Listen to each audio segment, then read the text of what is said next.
Kalau sebuah makanan bisa berbicara, maka mochi akan berkata, "Aku lembut di luar, tapi aku punya kejutan di dalam." Selamat pagi semuanya, selamat beraktivitas. Sebelumnya, terima kasih kepada ibu dosen kami, Ibu Riri, sebagai pengajar di kelas kami. Di sini kami kelompok 8 akan mempresentasikan sebuah proposal bisnis, yaitu dari produk mochi.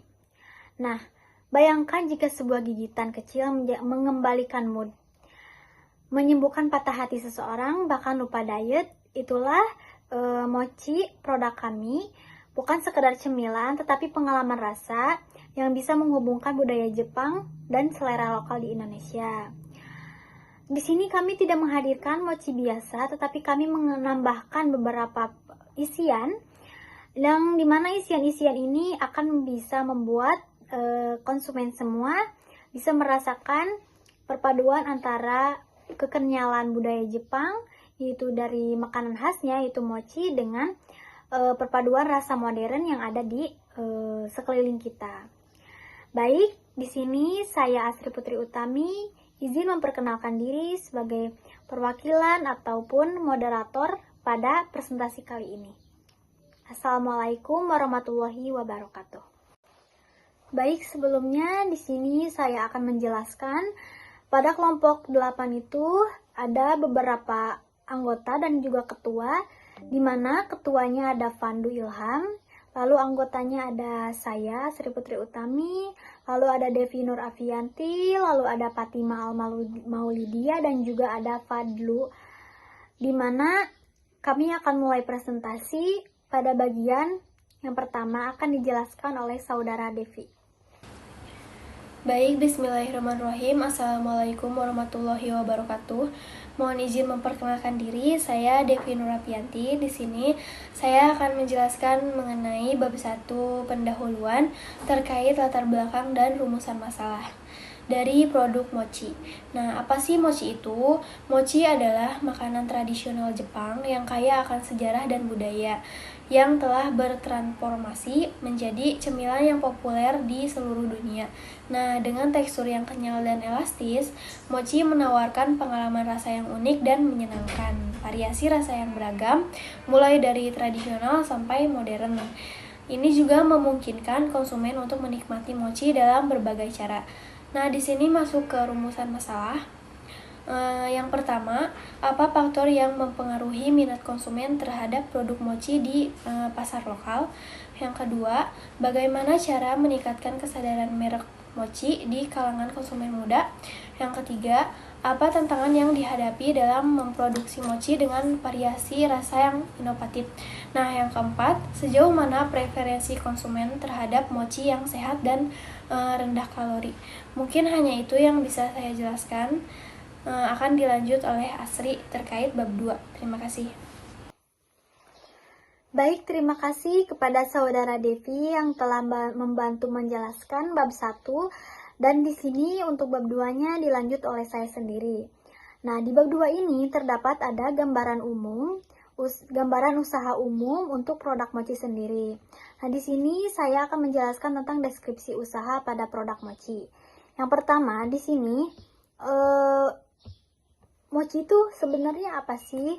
Nah, usaha mochi ini yaitu bisnis yang berfokus pada produksi dan penjualan mochi.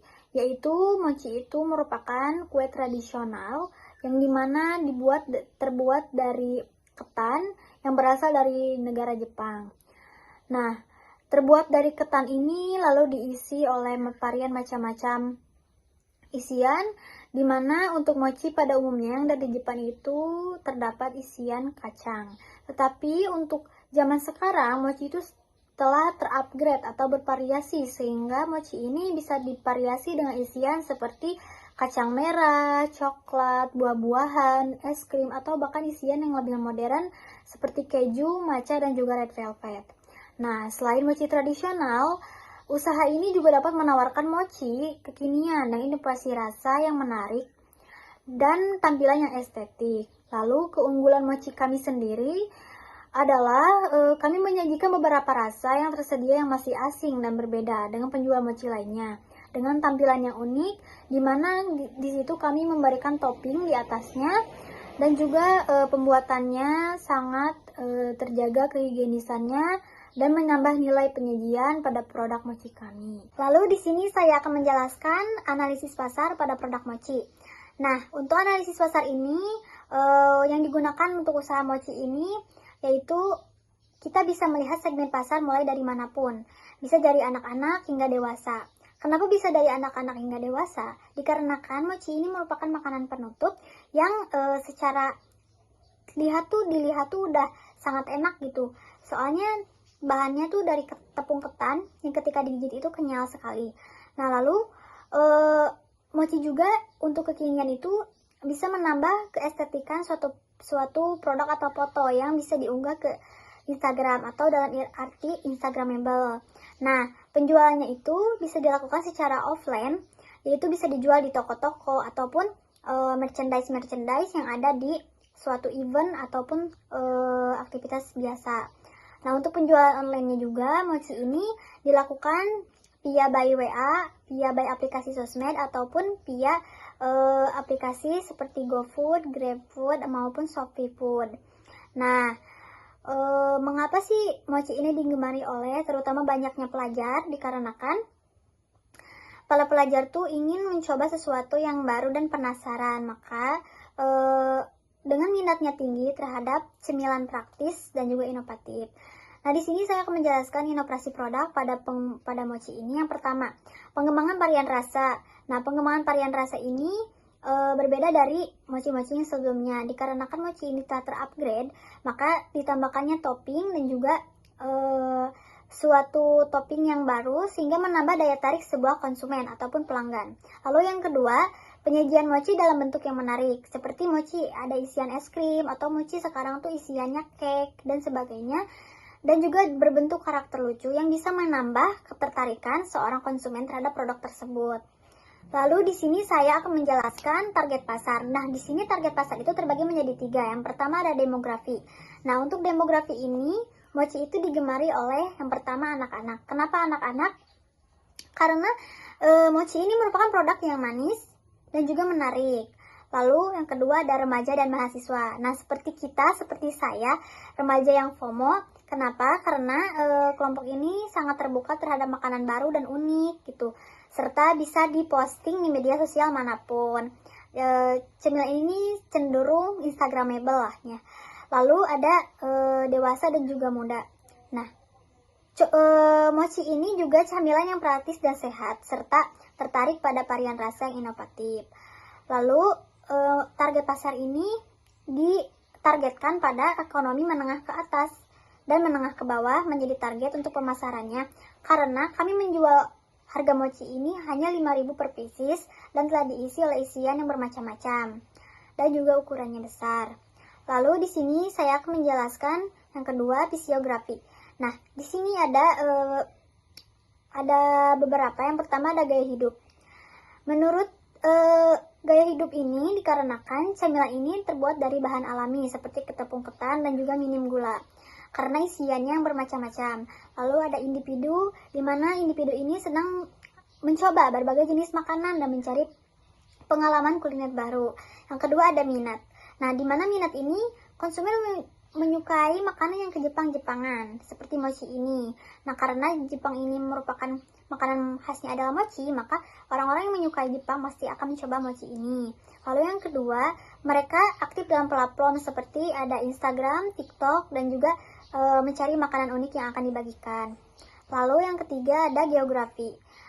Nah, pada geografi ini target pasar usaha mochi berdasarkan geografi dapat dibagi menjadi beberapa wilayah. Yang pertama ada wilayah perkotaan. Nah, di perkotaan produk-produk mochi ini yang tercetus atau terbuat ide yang paling modern ini adalah seperti di Bandung, Surabaya, Jakarta, dan kota-kota besar lainnya. Lalu ada wilayah suburban atau pinggiran kota di mana targetnya adalah menyajikan mungkin tidak di kota-kota besar tetapi masyarakat umum memiliki minat terhadap makanan baru seperti di toko-toko Lalu ada di daerah pedesaan. Nah, di daerah pedesaan ini pemasarannya seperti menekankan keunikan rasa dan juga bahan. Lalu ada pasar internasional. Itu sangat jelas dikarenakan mochi ini berasal dari negara lain. Nah, lalu yang kelima, keberagaman budaya. Karena kita kenal budaya dari Jepang, maka kita tahu bahwa mochi itu produk khas mereka. Nah, di sini lalu selanjutnya saya akan menjelaskan pesaing. Pesaing itu apa sih? Pesaing itu dimana ketika kita membuat suatu produk, maka orang tersebut membuat produk yang sama, sehingga kita tahu apa kelemahan dan kelebihan dari pesaing tersebut. Nah, di sini saya akan menjelaskan beberapa kelebihan dari pesaing yang ada di daerah sekitar tempat kami berusaha. Pertama ada banyaknya yang sudah berjualan lama, sudah mahir dan membuat adonan, lalu sudah bisa membaca target pasar berikutnya. Yang keempat, memiliki merek usaha. Nah, pesaing ini memiliki beberapa kelemahan yang bisa kita jadikan kesempatan. Yang pertama, adanya kurangnya inovasi dalam produk, kemasan dan desain kurang efisien, lalu varian rasa yang cenderung umum, lalu kurangnya pemasaran dalam sosial media. Yang kelima, isian mochi yang bertekstur cair. Yang keenam, mochi kurang kenyal. Nah, kasus ini masuk ke dalam teori diferensi produk. Apa sih diferensi produk ini? Di mana perusahaan dapat membedakan produk menjadi pesaing atau menarik untuk konsumen. Nah, dapat dilakukan melalui inovasi rasa, kemasan yang menarik atau penyajian yang unik. Lalu yang berikutnya ada analisis SWOT. Di sini untuk analisis SWOT ini ada strength atau kekuatan. Nah, untuk mochi ini, di sini ada mochi ini memiliki rasa yang unik dan kenyal. Pertama, disukai banyak orang. Yang kedua, salah satu keunggulan mochi ini adalah kemampuannya diisi dengan berbagai bahan dan isian. Nah, lalu yang ketiga, mochi juga terbuat dari beras ketan secara alami, yaitu bebas gluten dan cocok untuk pengguna diet. Lalu yang keempat, mochi ini memiliki nilai budaya yang signifikan. Jadi orang yang suka Jepang ini diperkenalkan produk mochi dan akhirnya mencoba. Lalu ada kelemahan atau weakness. Di sini ada mochi mengandung kalori yang cukup tinggi untuk kesehatan dan tidak cocok untuk orang-orang yang ingin berdiet, karena kita bisa lihat dari bahan-bahannya ada yang berisikan krim atau apa dan itu mengandung banyak kalori. Lalu ada di beberapa negara mochi ini merupakan produk yang kurang terkenal, tidak terkenal di Indonesia. Hal ini menciptakan tantangan sendiri bagi produsen yang ingin memproduksi makanan tersebut. Lalu yang ketiga, mochi segar memiliki umur simpan yang tidak panjang karena untuk masa basinya itu minimal 1 hari ataupun 2 hari dan masa kekenyalannya. Lalu yang terakhir itu bisa alergi bahan-bahan yang dari produk tersebut, misalkan kandungan bahan-bahannya menyebabkan orang alergi atau tidaknya. Lalu ada yang ketiga yaitu peluang atau opportunities. Nah, di mana meningkatnya minat terhadap makanan tradisional membuka peluang besar bagi mochi ini untuk diperkenalkan di pasar global. Lalu adanya juga peluang menciptakan varian baru mochi dengan menggunakan bahan-bahan lokal atau sehat, seperti mochi vegan atau rendah kalori. Lalu memanfaatkan platform e-commerce. Nah, ini sangat penting ya, karena di zaman sekarang itu banyak dari kita yang harus mengikuti zaman untuk mengenalkan produk kita di e-commerce. Dan itu bisa menjadi sebuah keuntungan karena orang-orang sekarang sangat melek teknologi dan juga bisa membuat konten-konten menarik sehingga produk kita bisa dilihat dari handphone mereka. Lalu bekerja sama dengan merek makanan atau restoran menciptakan menu khusus, di mana mochi ini juga merupakan peluang menarik. Nah, jadi kolaborasi atau collab ini misalkan produk A yang terkenal dengan produk mochi ini, sehingga orang-orang bisa melihat dan juga bisa memberi sehingga menarik para pelanggan. Nah, yang keempat ada threat atau ancaman. Nah, yang pertama, banyaknya produk mochi yang lain yang berinovasi sama. Nah, sehingga kita harus bisa pintar-pintar untuk mencari kelemahan pesaing tersebut. Lalu, perubahan tren makanan. Perubahan tren makanan ini cocok tidak cocok, itu bisa dijadikan sebuah pilihan. Kenapa? Karena perubahan tren makanan ini, misalkan selera atau kebiasaannya konsumen itu berubah, maka kita harus menyesuaikan. Lalu, kebijakan pemerintah terkait makanan-makanan dan juga keamanan label.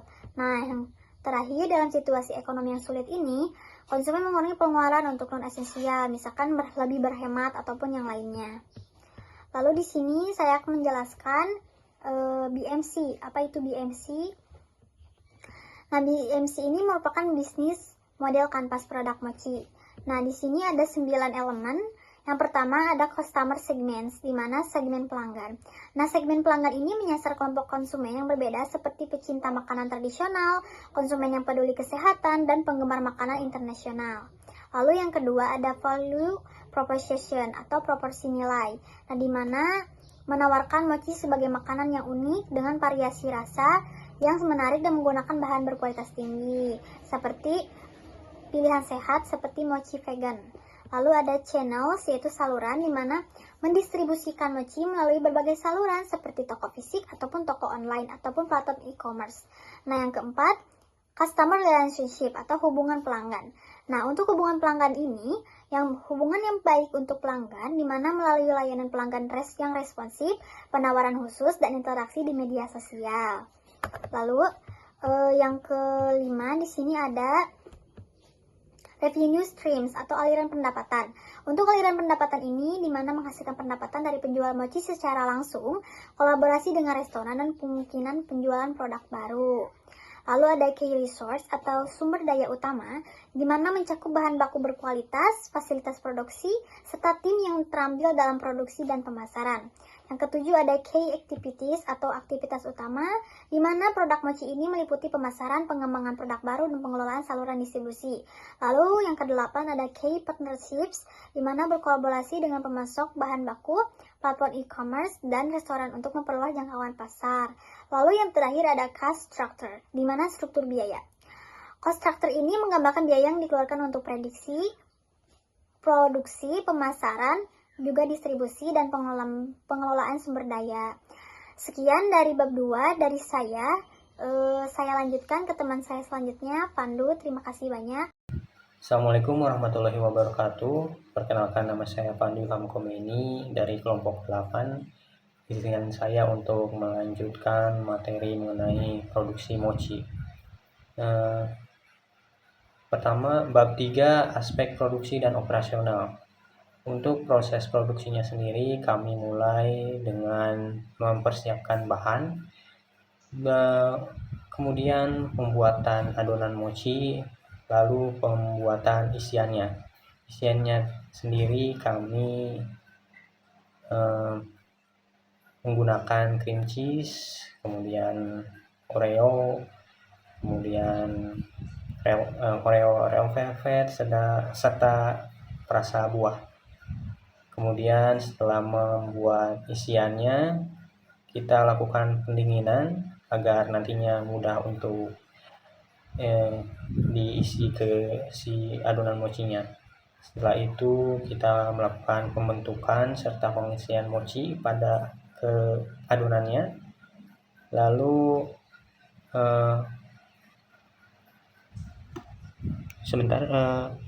setelah beres kita melakukan pengemasan, lalu kita simpan dan siap untuk dijual atau distribusikan ke pelanggan. Untuk bahan bakunya sendiri kami menggunakan tepung ketan putih yang tentunya berkualitas baik. Kami dapat dari toko bahan kue, kemudian gula pasir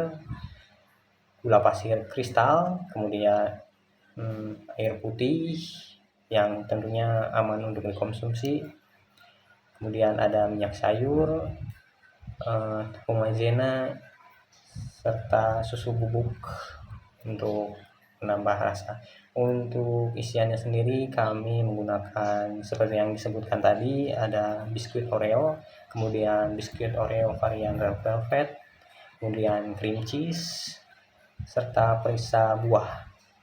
Dan kemudian kami tambahkan juga pewarna makanan yang aman untuk dikonsumsi untuk menambah varian warna. Kemudian untuk peralatan yang kami gunakan sendiri, ada kompor gas untuk memasak adonan mochi. Kami menggunakan 2 unit, kemudian wajan anti lengket untuk mengukus adonan mochi, 2 unit juga, kemudian baskom atau wadah untuk mencampurkan bahan, kemudian spatula kayu untuk mengaduk adonan mochi, serta sarung tangan plastik untuk menjaga kebersihan saat membentuk dan mengisi mochi. Kemudian juga kami menggunakan loyang untuk menata mochi yang sudah jadi, kertas roti untuk melapisi loyang agar adonan dan loyang tidak lengket satu sama lain untuk mempermudah juga, serta chiller untuk menyimpan bahan baku serta produk yang sudah jadi, dan kemasan untuk mengemas barang jadi atau mochi yang sudah jadi. Kemudian untuk bab 4, aspek manajemen dan organisasi. Untuk struktur organisasinya, untuk ketua itu saya sendiri, Fandi Wilham Khomeini. Kemudian ada bagian produksi yaitu Fatimah Al-Maulidia, kemudian ada bagian pemasaran itu Asri Putri Utami, kemudian inventaris ada Fadlu Nur Fajri, kemudian di bagian keuangan ada Devi Nur Apianti. Sekian dari saya mengenai bab 3 dan bab 4. Terima kasih. Assalamualaikum warahmatullahi wabarakatuh. Assalamualaikum warahmatullahi wabarakatuh. Perkenalkan, nama saya Fatimah Al-Maulidia. Baik, di sini saya akan menjelaskan tentang aspek keuangan. Yang pertama ada proyeksi modal awal. Pada bagian ini dijelaskan tentang estimasi atau perkiraan modal yang dibutuhkan untuk memulai usaha. Modal awal ini mencakup seluruh kebutuhan untuk membeli alat, bahan baku awal, kemasan, serta biaya promosi. Di sini ada beberapa komponen yang termasuk dalam modal awal, antara lain alat-alat seperti mangkok besar seharga 10.000, spatula seharga 9.000, panci kuku seharga 50.000, rolling pin seharga 10.000, pisau seharga 5.000, dan timbangan seharga 25.000. Kedua, ada bahan baku awal seperti tepung ketan, tepung maizena, gula pasir, pewarna makanan, stroberi, coklat Oreo, Oreo red velvet, krim kocok, dan keju oles dengan total sekitar 125.000. Ketiga, kemasan sebanyak 30 pieces dengan harga 1.000 per pieces, sehingga totalnya 30.000. Keempat, biaya promosi awal seperti desain dan iklan media sosial sebesar 50.000, sehingga total keseluruhan modal awal adalah 314.000. Kedua, ada proyeksi pendapatan. Proyeksi pendapatan ini bertujuan untuk memperkirakan berapa penghasilan yang bisa didapatkan dalam 1 bulan. Rinciannya sebagai berikut. Harga jual produk per pieces 5.000, target penjualan 30 pieces per hari, periode selama 30 hari. Jadi total pendapatan dalam 1 bulan dihitung 30 pieces dikali 5.000 dikali 30 hari sama dengan 4.500.000. Ketiga, ada proyeksi biaya operasional. Biaya operasional adalah pengeluaran rutin setiap bulan agar usaha tetap berjalan. Estimasi biaya per bulan terdiri dari bahan baku 400.000, kemasan 50.000, gas dan listrik 100.000, transportasi 100.000, biaya tak terduga 100.000. Total biaya keseluruhan per bulan adalah 750.000. Kemudian ada proyeksi keuntungan dan break-even point. Break-even point atau titik impas adalah saat dimana jumlah pendapatan sudah sama dengan total biaya, sehingga usaha tidak rugi dan belum untung. Yang pertama ada modal awal 314.000, kedua ada biaya operasional 750.000, pendapatan per bulan 4.500.000, laba bersih per bulan 4.500.000 dikurangi 750.000 sama dengan 3.750.000. Selanjutnya ada perhitungan BEP waktu. Modal awal dibagi laba bersih bulanan sama dengan 314.000 dibagi 3.750.000 sama dengan 0,083 bulan. Jadi, hasil perhitungan usaha ini mampu menghasilkan pendapatan 4.500.000 per bulan dengan biaya operasional 750.000 sehingga diperoleh laba bersih 3.750.000.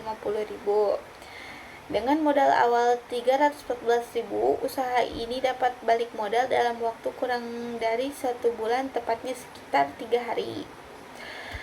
Dengan modal awal hasil ini menunjukkan bahwa usaha memiliki potensi keuntungan yang tinggi dan layak untuk dijalankan. Terima kasih. Selanjutnya akan dijelaskan oleh rekan saya. Assalamualaikum warahmatullahi wabarakatuh. Selamat siang Ibu dosen dan semua teman-teman. Pada bagian akhir presentasi ini, saya Fadlun Nur Fazil Ajwan Yusuf akan menyampaikan bab 6 atau bagian penutup. Di sini ada kesimpulan dan saran. Yang pertama, kesimpulan. Berdasarkan hasil penyusunan kelompok kami atau proposal kami, dapat disimpulkan bahwa usaha mochi Alparian ini merupakan sebuah peluang bisnis yang menjanjikan dan berpotensi besar, terutama di pasar Indonesia yang semakin menyukai makanan kekinian dan estetik. Melalui analisis SWOT, kami menemukan bahwa kekuatan utama dari usaha ini terletak pada varian rasa, tampilan produk yang menarik, serta penggunaan bahan yang ramah kesehatan.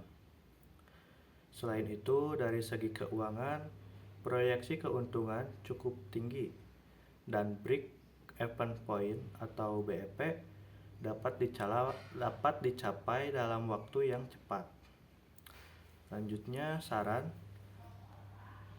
dari kami agar usaha ini bisa berkembang lebih optimal, yaitu melakukan uji coba produk dan survei konsumen agar mendapat masukan yang valid tentang rasa, kemasan, dan harga. Selanjutnya yaitu menjalin kerjasama dengan UMKM lokal atau marketplace online untuk memperluas jangkauan distribusi. Lalu meningkatkan branding digital, khususnya dengan membuat konten kreatif dan interaktif di media sosial, serta menyiapkan strategi cadangan dan mitigasi risiko terhadap kemungkinan naiknya harga bahan baku, perubahan tren pasar, dan munculnya kompetitor baru. Demikian yang bisa kami sampaikan. Kami mengucapkan terima kasih banyak atas perhatian dan kesempatan yang diberikan. Wassalamualaikum warahmatullahi wabarakatuh.